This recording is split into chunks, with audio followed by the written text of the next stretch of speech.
O Flamengo trabalha silenciosamente para reforçar o time para o meio da temporada. Este ano de 2018 é chave para a pretensão do grupo de Eduardo Bandeira de Melo para se manter na presidência do grupo de maior torcida do país. O resultado em campo decidirá e influenciará bastante as eleições do clube, já que administrativamente a presidência de Eduardo Bandeira de Melo é impecável, porém o clube não conseguiu repetir o resultado financeiro em títulos para o clube. Sabendo disso, a equipe de futebol do Flamengo trabalha dobrado para reforçar o time do Flamengo no período pós-Copa do Mundo. O foco principal é reforçar o sistema defensivo, tendo em vista que os laterais não passam confiança e a dupla Hever e Juan têm sofrido com lesões e não podem jogar todos os jogos da temporada, principalmente esta de 2018 que tem Copa do Mundo e os jogos serão em curto espaço de tempo. A janela de temporada do meio de ano sempre foi a melhor para os clubes, tendo em vista que no fim da janela europeia os clubes reformulam os elencos e aparecem algumas barganhas no mercado. Costumeiramente o Flamengo só faz contratação impactante no meio do ano. Se puxar pela memória lembrará os casos recentes de Diego e Everton Ribeiro, ambos contratados na janela de agosto e visto como estrelas no cenário nacional.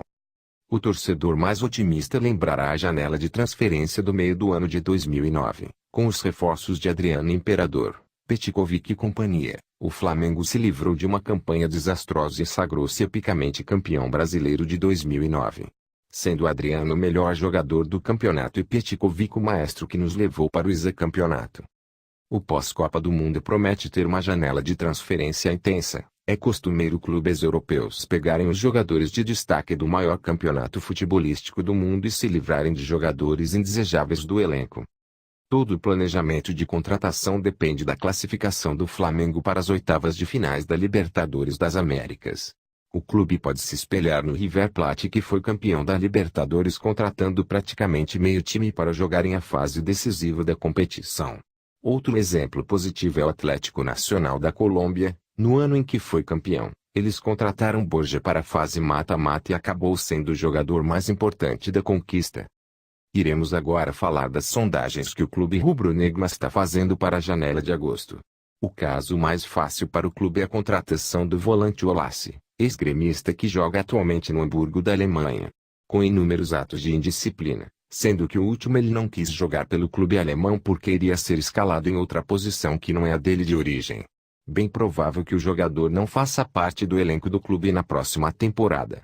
Para tentar recuperar o valor de mercado do jogador, no qual custou 40 milhões de reais, o clube alemão tentará emprestá-lo para outro clube no qual ele possa recuperar o valor de mercado e como o jogador quer voltar ao Brasil para cuidar do filho recém-nascido junto com a família e defender o clube de infância, o Flamengo é bem cotado para ter o jogador por empréstimo.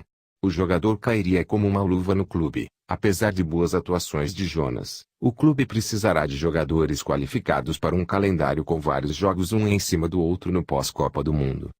Depois da recuada do Corinthians em contratar Zeca, lateral santista, o Flamengo poderá voltar à carga para ter o jogador.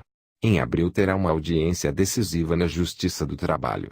Uma eventual vitória do jogador na Justiça deixaria o jogador livre para jogar onde quiser.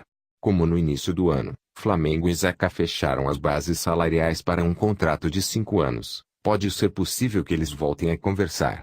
Zeca só não está vestindo a camisa rubro-negra porque o jurídico do Flamengo decidiu não correr o risco de ter que pagar uma multa milionária ao Santos por quebra de contrato.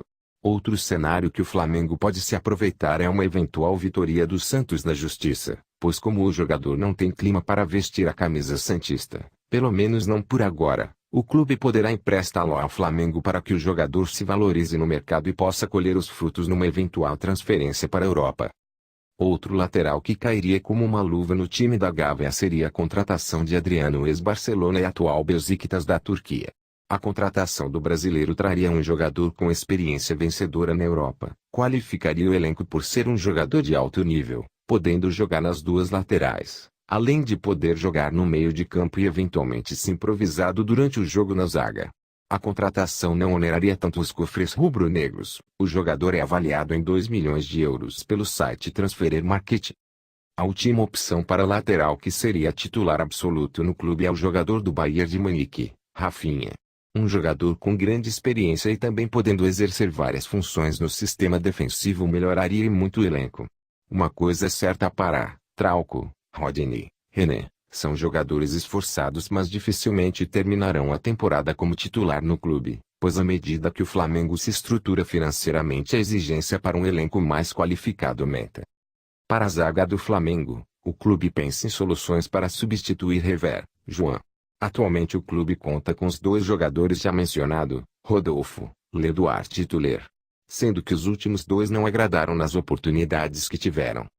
Como o foco do Flamengo é a competição continental, o clube mira jogadores com experiência na competição e com espírito de Libertadores.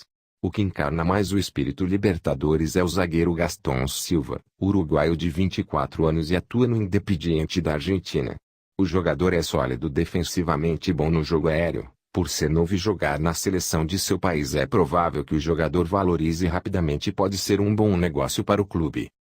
Um jogador que mudaria o patamar do clube e melhoraria bastante era o jogador Naldo que atualmente joga no Schalke da Alemanha. O jogador de 1,93 m faz muitos gols de cabeça e tem um forte chute que ao longo do tempo marcou em várias temporadas para seu clube. Para facilitar o negócio pode contar que ele foi revelado pelo RSFC, clube do Rio Grande do Sul onde o diretor de futebol do Flamengo Rodrigo Caetano começou a sua carreira como dirigente. Caso a contratação desses jogadores falhe, um nome bom que está encostado na Roma e com o contrato terminando o próximo ano, pode ser fácil a aquisição dele pelo clube rubro-negro. Leandro Castão que teve boa passagem pelo Corinthians, pode ser um bom reforço para qualificar o elenco.